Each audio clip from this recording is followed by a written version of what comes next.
halo selamat pagi pemirsa. Anda kembali bergabung di 811 Show bersama saya Gadiza Fauzi. Dan pagi ini kita akan membahas membangun informasi pedesaan melalui radio komunitas atau jaringan radio komunitas Indonesia atau JRKI.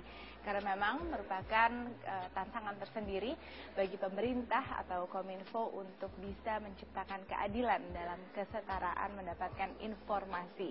Di antaranya tentunya adalah melalui radio.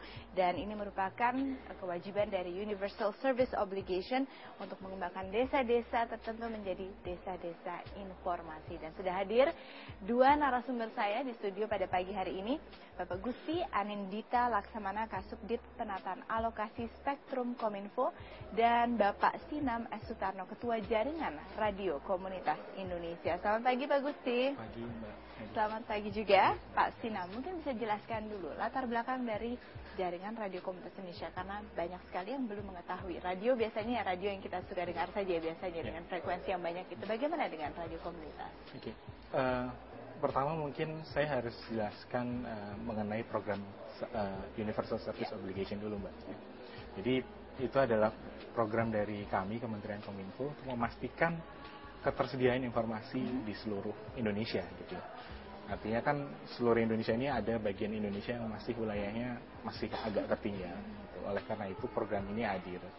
Nah, melalui program ini kami kementerian kami melalui instruksi Menteri Kominfo nomor 1 2010 itu kami diminta untuk menyediakan sekitar kalau tidak salah saya 500 radio komunitas di seluruh wilayah Indonesia. Oke, jadi gagasannya memang dari Kominfo, dorongannya dari pemerintah. Ya, dorongannya dari pemerintah. Karena itu bagian dari seluruh program pemerataan informasi di Indonesia. Oke, selama ini seperti apa JRKI? Dan mungkin bisa jelaskan juga latar belakang dari JRKI ini, kegiatan dari JRKI. Pertama, kalau sebelum ke JRKI, saya cerita tentang perkembangan radio komunitas di Indonesia dan menyambut baik yang disampaikan Pak Gusti tadi, kalau kemudian saat ini Kominfo juga mendorong lahirnya radio komunitas. 11 tahun yang lalu ada beberapa radio komunitas yang masih dengan stigma radio gelap waktu itu, kemudian mengorganisir diri, kita mendorong lahirnya undang-undang penyiaran. Nah, sehingga kemudian radio komunitas diakui dalam Undang-Undang 32 tahun 2002 tentang penyiaran, itu tentang radio komunitas. Nah, kalau berbicara tentang radio komunitas sendiri, ya ini radio yang dimiliki oleh komunitas, yang didirikan oleh komunitas dengan sumber daya komunitas dengan untuk mencapai tujuan-tujuan tertentu yang ada di komunitas itu sendiri. Misalnya ada satu komunitas yang mencita-citakan desanya menjadi desa kawasan konservasi, ada yang mencita-citakan desanya menjadi lebih demokratis dengan kegiatan penyiarannya, ada juga yang mencita-citakan desanya menjadi desa yang tanggap bencana gitu. Nah, radio komunitas lahir pasti ada visi-visi bersama yang dibangun oleh komunitas untuk komunitas itu sendiri. Kalau kita sebut ya, radio komunitas itu bukan soal radio yang melayani komunitas, tapi komunitas melayani dirinya sendiri melalui radio. Oke, harus jadi bermanfaat sekali. Nah, mungkin Pak Gus bisa jelaskan juga manfaat dan juga seberapa penting adanya pelayanan radio komunitas di setiap desa ini. Baik, Mbak. Yang jelas kami percaya adalah kehadiran radio komunitas itu memberi layanan informasi yang sebetulnya tidak tersedia di radio komersial. Jadi mereka pasti konten siarannya itu khas komunitas gitu. Jadi kami tentunya kami selaku regulator selaku pemerintah dalam hal ini harus mengakomodir konten-konten khusus seperti itu gitu. Dan kami yakin itu tidak mampu disediakan oleh radio siaran komersial gitu. Ya, dan ini dibebaskan kepada masyarakat sendiri untuk bisa menggerakkan daerah komunitasnya begitu ya. Apa saja sih informasi yang disediakan di radio komunitas ini bisa digambarkan? Pertama, informasi yang dibutuhkan oleh komunitas itu sendiri. Jadi ketika komunitas di lereng Merapi membutuhkan informasi tentang bagaimana situasi Merapi, kondisi Merapi, status Merapi, maka kemudian kewajiban radio komunitas yang di sini menyediakan informasi tentang Merapi.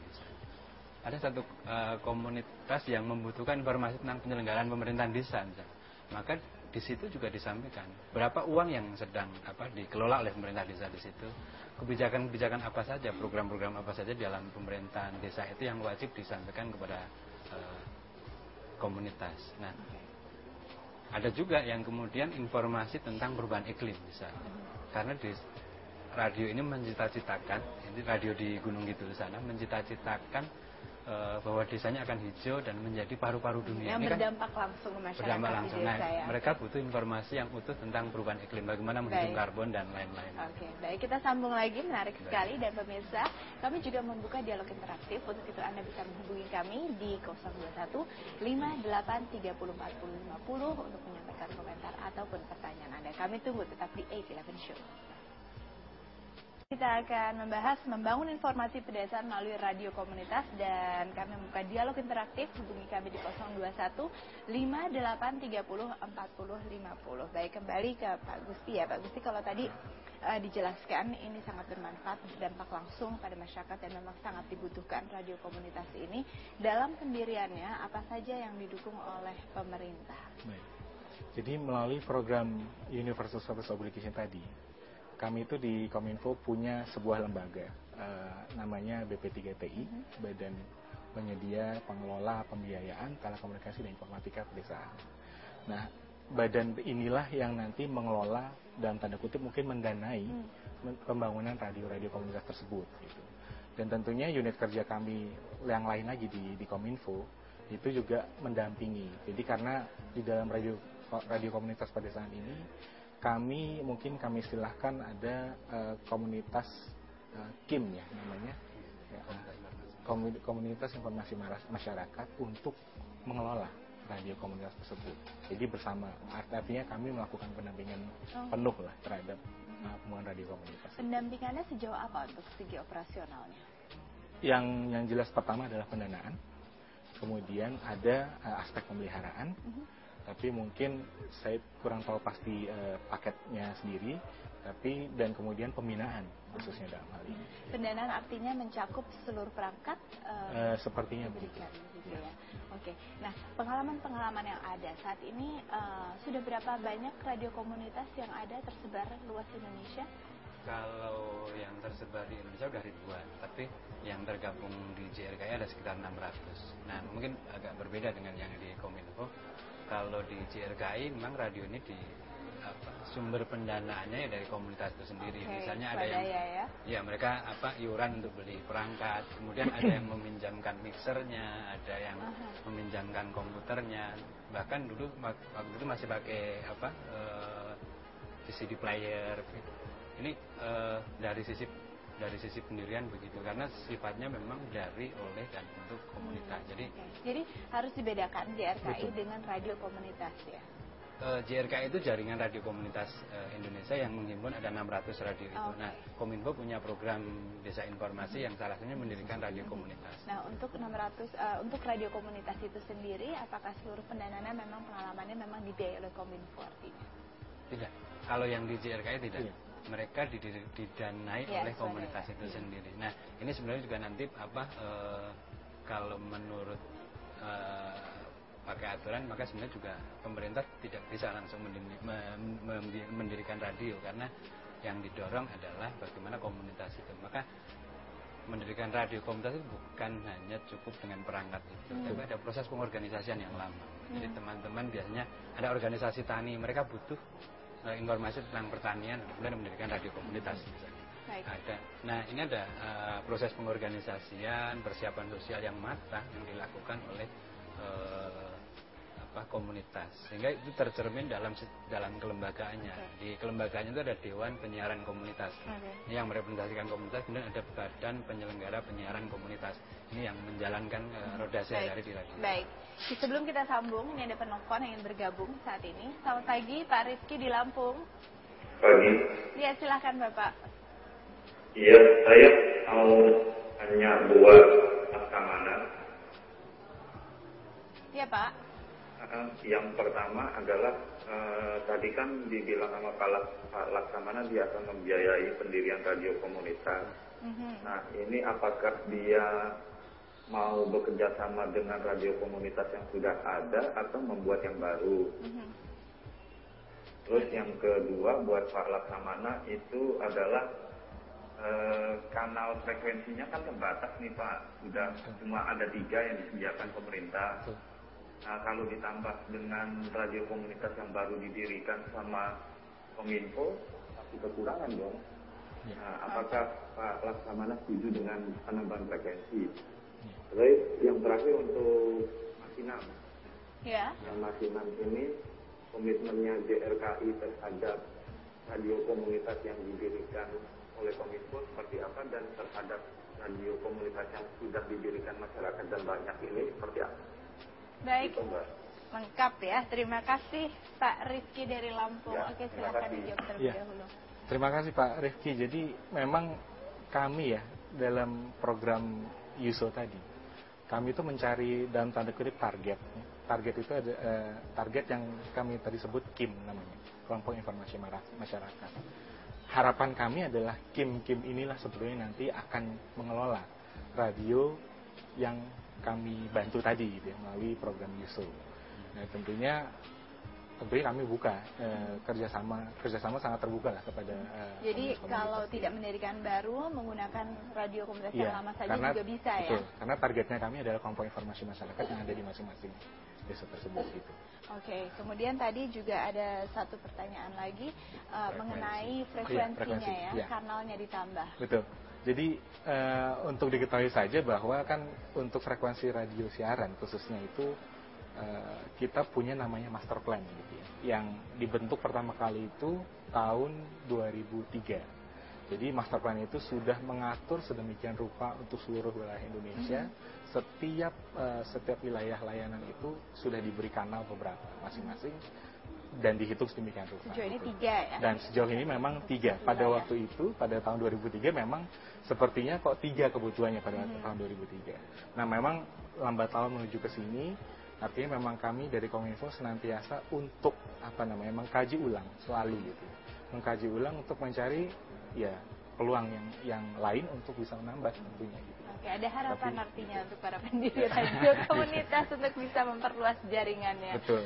Oke, Gitu. Komitmennya sekarang? Ya, kalau komitmennya jelas kalau di JRKI terhadap radio yang diinisiasi oleh Kominfo, saya kira ini bisa dijalankan, didorong senapas dengan radio komunitas yang sudah berjalan sampai saat ini. Nah, mungkin saya tertarik untuk yang persoalan alokasi frekuensi ini menjadi problem serius sebenarnya bagi pertumbuhan penyiaran Indonesia yang demokratis. Mandat dari Undang-Undang 32 adalah demokratisasi penyiaran yang mensyaratkan diversity of content dan diversity of ownership. Nah, itu harus tercermin, ada lembaga penyiaran komunitas, ada lembaga penyiaran publik, ada lembaga penyiaran swasta. Baik. Nah, Sinam, alokasi sebelum dirinci lebih jauh, kita break dulu ya. Oke, pemirsa tetap bersama kami di 811 Show. Kami akan membahas radio komunitas. Kembali kita akan membahas mengembangkan radio komunitas Indonesia ini. Kembali ke Mas Sinam tadi. Tadi ada 3 poin yang ingin diutamakan untuk pengembangan radio komunitas ini. Apa saja? Ya, jadi ini yang menjadi kendala sampai saat ini dan mendukung inisiatif Kominfo untuk mendorong desa informasi tadi. Satu adalah alokasi frekuensi yang adil untuk menjelaskan tentang demokratisasi penyiaran. Kalau sekarang bisa diperluas ya? LPP itu kan sudah 20%. Nah, kalau swasta tidak jelas diaturnya, kalau komunitas 3 kanal. JRKI tegas mengusulkan untuk Kominfo segera dibangun regulasi baru yang menjamin 20% alokasi frekuensi untuk komunitas. 77.000 desa di Indonesia, dengan ini saya kira bisa terjadi. Kemudian tentang perizinan. Jadi di Kominfo sekarang sudah ada 600 perizinan yang di Kominfo sejak 8 tahun yang lalu, itu baru 150 izin yang keluar di PP. Butuh waktu berapa lama? 8 tahun. Padahal kalau mau pakai aturan yang ada bisa lebih cepat. Nah, ini butuh disederhanakan. Ini sampai ke pusat ya? Iya. Jadi radio yang di Kalimantan sana harus ngurus sampai prosesnya harus sampai ke Jakarta. Ini perlu disederhanakan. Kita mengusulkan cukup sampai provinsi saja, kemudian perizinannya nggak ribet dan bisa lebih dipercepat. Nah, yang ketiga soal iklan usaha komunitas sebenarnya. Mereka bisa hidup dengan usaha-usaha di komunitas. Tukang bakso bisa ditawarkan di radio, misalnya tukang mie ayam, terus potong rambut, bahkan kemudian UKM itu bisa tumbuh seiring dengan tumbuhnya radio komunitas. Jadi 3 hal tadi, alokasi frekuensi, perizinan, dan alokasi frekuensi tadi sudah dibahas, bisa diperluas lagi. Kemudian soal perizinan, apakah bisa dipersingkat? Nah, ini kalau untuk penyiaran, mungkin untuk Mbak jadi saya tahu kalau kami tidak bergerak sendiri kalau untuk penyiaran, khususnya untuk penyiaran, karena kami harus bekerja sama dengan Komisi Penyiaran Indonesia. Nah, tentunya setiap apapun perubahan kebijakan mengenai penyiaran, kita harus kerjasama dengan Komisi Penyiaran Indonesia gitu ya. Ya, tapi tentu ini usulan yang baik. Restunya dari KPI nanti ya. Betul, itu harus direstui oleh KPI gitu. Nah, kemudian soal iklan, komunitas sendiri ingin beriklan. Nah, ini memang kalau saya pribadi mungkin agak pelik karena di peraturan perundangan memang tidak menyatakan seperti itu gitu. Tapi saya sepakatlah dengan Pak Sinan kalau memang itu tujuannya untuk memberdayakan ekonomi gitu ya. Mungkin ya artinya jangan sampai iklan itu berkesan komersial gitu ya. Jadi harus ditemukan sebuah nomenklatur baru dan bahasa baru yang namanya bukan iklan gitu. Jadi untuk memberdayakan ekonomi tadi gitu. Karena tentunya ini akan berbanding lurus dengan kesejahteraan desa tersebut. Betul. Nah, kemudian lagi apa saja mungkin untuk mencapai cita-cita ini bisa dikembangkan lagi agar banyak yang tertarik untuk bisa mengembangkan radio komunitas Indonesia ini, hasil positif yang sudah ada dari radio komunitas dari Kominfo. Ya mungkin kami ambil contoh seperti komunitas yang di lereng Merapi ya untuk kemarin. Itu salah satu contoh keberhasilan sih sebetulnya. Jadi salah satu swadaya masyarakat untuk membangun sarana informasi.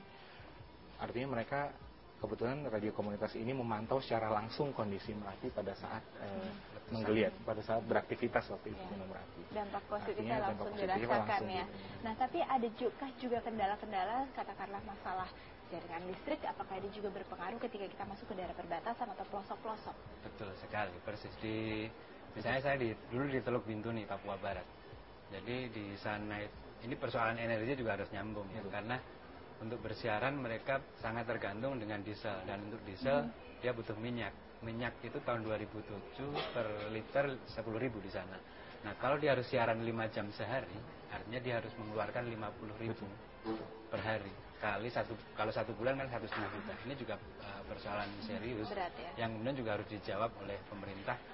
Bagaimana kemudian ada mendorong kemandirian energi. Di Bintuni itu masih bergerak atau tidak?